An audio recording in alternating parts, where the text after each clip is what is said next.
Good morning, it's great to be with you. You know, I think we were just talking before the service, and you know, this church, just want to thank you for everything you do from here and from across there as well. And I think Tony was saying it's, since the charity shop's been open, £56,000 has come into WoW. Wow. Which is a wow, isn't it? It deserves a wow, to be honest, doesn't it? Which is incredible. You know, and just what Tony's mentioned there, Teresa, opening up a church building for the first time is just one of the many great things that we're seeing through WoW. You know, so I think we were talking last night, I think it's about 13 months since I was here, and a lot's changed for me. I'm now helping lead a church in Torquay, and I still chuckle when I think of that, because if God can do that in me, he can do anything in you, trust me. So, you know, God's plan and purpose for each and every one of us is incredible, isn't it? You know, and he loves us, and I think part of what we do within WoW, and I look, there's a few familiar faces, so if you've heard this before, tough, you're going to hear it again.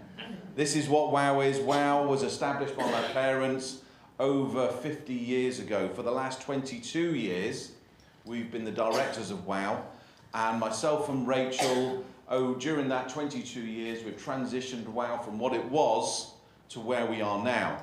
And I can honestly say, during that journey, we've really seen God's hand of provision every single time there's a need. I look back and I can just amazed at how we've become what we are now. And part of what we do as an organisation, we've got projects in India, in Philippines, in Uganda, in Ethiopia, in Mozambique, and I've missed one. Bulgaria. And Bulgaria, there we go. So just checking, Tony knows what he's, you know, as one of our trustees, just want to make sure he's aware. But you know, what we do life skill training, we do empowerment, we do micro business, but most of all, what we've done is shift from a handout mentality to a hand-up mentality, where actually what we want to do, we don't just want to go.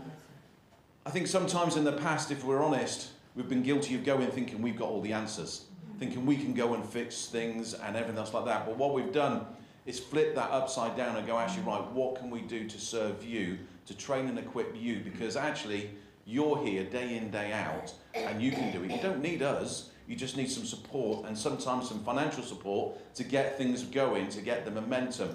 And actually, a lot of the time is to change their mindset and their perception, because a lot of the women that we're working with, and a lot of our project leaders, they come from a culture where they've been told they're worthless, that they can't do it, that they're women, that they're not expected to do things. So we're trying to flip that upside down.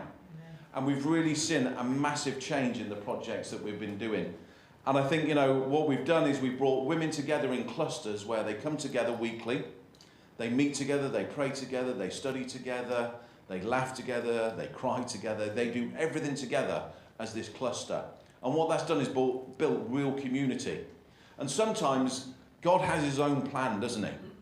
You know, we started with these clusters of women meeting around the area of Arua, and I'll pick on Arua in Uganda at the moment, and we started these clusters meeting. And all of a sudden, our project leader, Agnes, who's an incredible lady, she recognised that a lot of the husbands were just sitting on the sidelines, just listening. Because culturally, the women tend to do a lot of the work. It's no different here, is it, Margaret? No. Hey, it's no different here. We learned that last night, didn't we? You know, Tony's not bad, but there's room for improvement. Okay, he put the chicken on before he put potatoes on, didn't he? So it took a little bit of work. Telling tales, though. No, it's okay. But you know, what we notice is the women do a lot of the work, and the men, there's a lot of alcohol problem, there's a lot of drug abuse, and there's a lot of chewing tobacco and everything else like that. So the guys tend to sit on the side. But what Agnes recognised, that when these guys were sitting on the side, they were starting to listen to everything she did. So during the period of a time, she started to bring the gospel into everything she was doing and everything she was teaching. And all of a sudden, she decided one day to make this appeal. And out of the 4 guys that were sat on the sideline, 3 of them gave their life to Jesus. Hallelujah. Which is incredible, which deserves another wow. Yeah. You know, part of that, then, over the next few months, what then happened, where we meet with the clusters, churches have been planted. So as a side thing that wasn't in my planning, wasn't in my schedule, we've got to admit, we didn't even talk about it as trustees, did we? It wasn't even there. 3 churches have been planted in Arua because of our clusters. And one of the churches on the main land that I've talked about here before, now has 120 people meeting every Sunday, which is just incredible. From what we started with a little bit of a step in faith and stepping out to what we do, but the women's lives during the years, or the last 8 years that we've been in Uganda, more than that, have been completely transformed with their permagarden training. They buy and they sell the fruit that they're growing. We've set them up with micro business, so they're receiving training in different ways. So some of them buy and sell. So there's one lady, and she's very entrepreneurial. She bought herself a maize grinder, and she can't afford to run it all the time, but she turns it on for half an hour every day. And she grinds, everybody's there, and they turn up to her house at whatever time she arranges, and she grinds the maize for them for half an hour every day. She's made so much money from that she's actually been able to buy some goats. So she's now rearing or breeding goats as well, which is generating income. She's now employing somebody else because actually she recognises that some of the vegetables she's selling on the other side of Arua. So this lady who is mid-60s, who was told she was worthless, who was told as a widow that she would never amount to anything and would never come to anything, is now not technically employing people, it's not like employment law here, but she has people working for her across different parts of Arua. You know, in Arua, this church has partnered with us. We've got, for those of you who don't know, we've got 10 acres of forest land, which now has over 10,000 trees, which will generate the project and income in a few years' time when we can actually start to harvest the trees. But also we've got 7 acres of farmland, which grows a whole sea of crops that we're sort of like, I'll talk about in a minute. But part of what this church is sown into is just across from their main land. We built a building with the maize grinder and a shop and a storeroom. Now, we got to the point where it was finished, and then that wonderful thing that COVID sort of like hit, didn't it? And all of a sudden it sort of like sat. Well, I was out there 3 months, end of March I was there. And this building is completely finished, completely painted, decorated, concrete flooring. One of the ladies from the project, she's actually opened a shop there. So the maize grinder's working behind. She manages a maize grinder with the guys there, but she's opened a shop. And I love the fact that I had a team with me, and we needed some sweets for the kids, so we went and we cleared her shop of anything that was sweet, anything that was there. She was just, it was like Christmas Day for her. She was loving it. We literally cleared the place. But, you know, that has happened because of this church. You know, on a roadside in Arua, we're seeing lives change. And she sits there on the roadside doing her knitting as well as she does as well, and her tailoring. She sits there waiting for the customers to come in, and she's one of the biggest evangelists we've got. And it's literally just opposite that church that I was talking about. So people are coming, getting their wheat, getting their maize ground, getting everything done, and then they're coming and she's talking to them, and they're ending up in our church across the road. Hallelujah. What a great example. You know, the land itself, just in the last few years, or last few months actually, we've completed it, we've transitioned it, where we've moved from a standard bore well, and I'm sure you've seen the footage where you've seen, you know, we're pumping. We've now put 2 towers in, where there's massive tanks that hold water. One of them is for fresh water that we still give to the community, so during the day there's people coming from around getting their fresh water, but the other tank is set up so it's a water irrigation system for the land. One of the things we recognised is trying to get our project leads to work differently, because automatically they want to grow the same stuff year after year after year. And we did it when I was out there. We did a bit of a, look, I set them a challenge. You've got 2 acres of land that's behind this bit. You've grown on it cassava. Now, I don't know if Tony's may have eaten cassava. Yeah. It's not pleasant. At least once. No. It's one of those foods, they try and cook it every which way they can for me, and it's horrible whichever way they cook it. But it's a staple food and it fills you up. So they grow lots of it. So when they get 2 acres of cassava and they take it to market, the resale value is minimal. I think from the 2 acres, they made something like £250, which is a lot of work for little reward. So I said, look, think of something different. Sat with the agriculturalist, said with him, look, think of something different. I'll give you a ad hoc. You do what you want to do. I'm not telling you what to grow. Do some research, go to market, look what's going to sell, look what we can get more money for.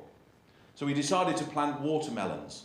Whoa. So he grew 2 acres of watermelons. We got 2 harvests during the year, and instead of £250, he generated £2,500. Wow. Just in thinking differently. Yes. So there's another wow there. We're getting a few wows, isn't there? Yeah. You're getting quite into this, aren't you? Eh? Keith's already thinking of digging the lawn up and sowing. Yeah. But you know, sometimes it's getting them to think differently, to do something that has never been done. I'm going to show you a media clip, all being well. And this is Joyce, one of the ladies who started on our project. She's an incredible lady, and here we go.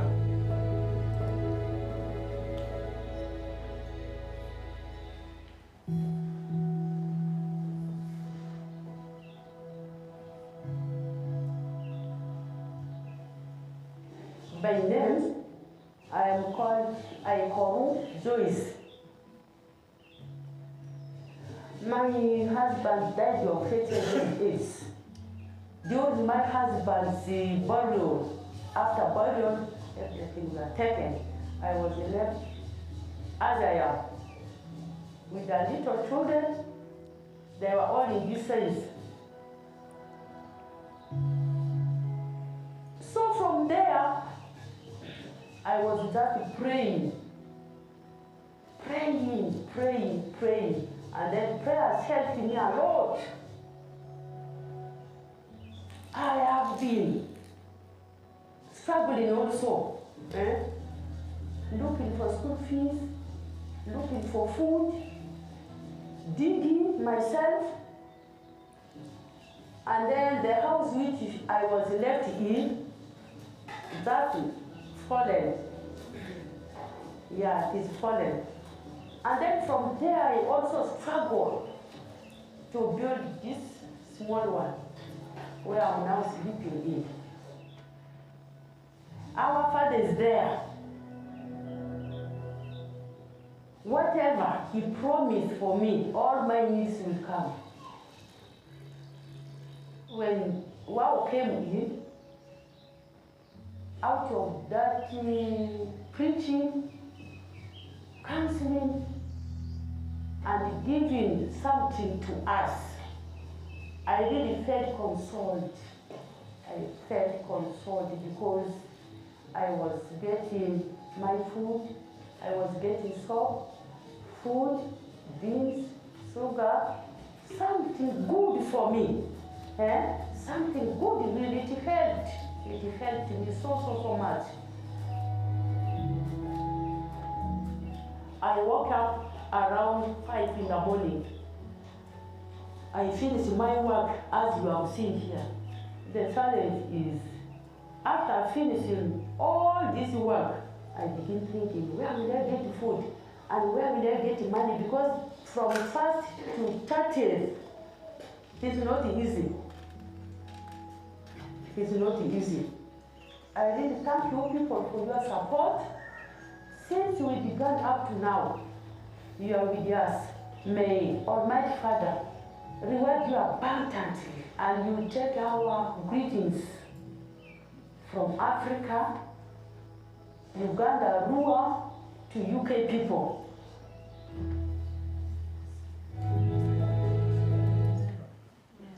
You know, Joyce makes a statement there, doesn't she? Whatever my needs, my God provides. Not my wants, but my needs. And I think, you know, when I see that, Joyce is an incredible inspiration. She's, you know, one of our sort of like core leaders now, and I'll share a little bit more about her in a little while. But, you know, that's the very heart of what we want to do.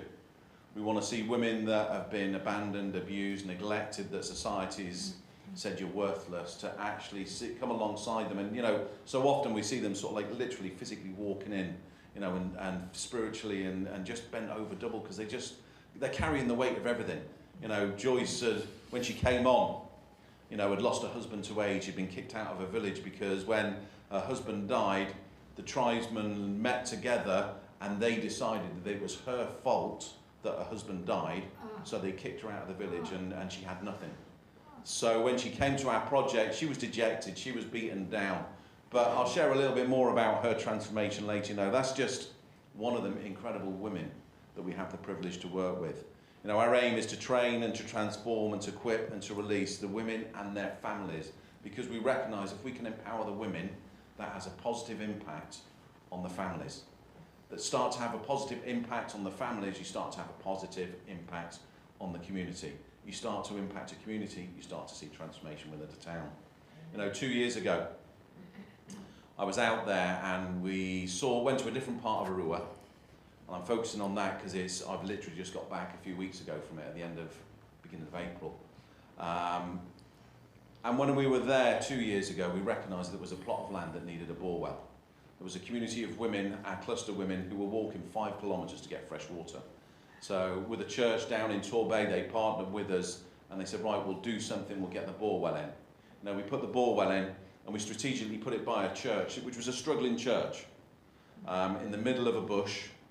There's no, you know, it's interesting to go, and you go to the toilet before, so you don't have to go to the toilet while you're there, because it's really not pleasurable. But while we're there, you know, when we went this time, the bore well's been in. The church that was struggling is now flourishing, because actually what happens, they come and get their fresh water, they then sort of like come and they've built this whole community around this bore well, which again is seeing transformation brought. You know, all things like this are happening, you know, within WoW. We've been so blessed. We're 22 years into this journey. And Tony knows it's not necessarily been an easy one. There's been times where we've sat and we've scratched our head and gone, actually, how are we going to do this? You know, and I said to you, about 2 years ago, I stepped into a different role. And I think what I've learned is sometimes we can get in the way. You know, sometimes when we step back to do something that we think, you know, that we've been called to do, what I've done is by me stepping back, I've created space for God to step in. You know, and all of a sudden, instead of me having to manage our project leaders to the extent I was, they're starting to use their own initiative. You know, when I was out there, they're telling me now what they want to do. Brilliant. And they're giving me business plans and ideas of how they want to see that. Transformation is an incredible thing, and thank you to this church, thank you for Tony for all you do, for having our backs and for encouraging, for Margaret, you know, the Barnet woman as she is partly now, you know, running around. But thank you for everything you do. Thank you for all your prayers, all your support. It does mean so much to us.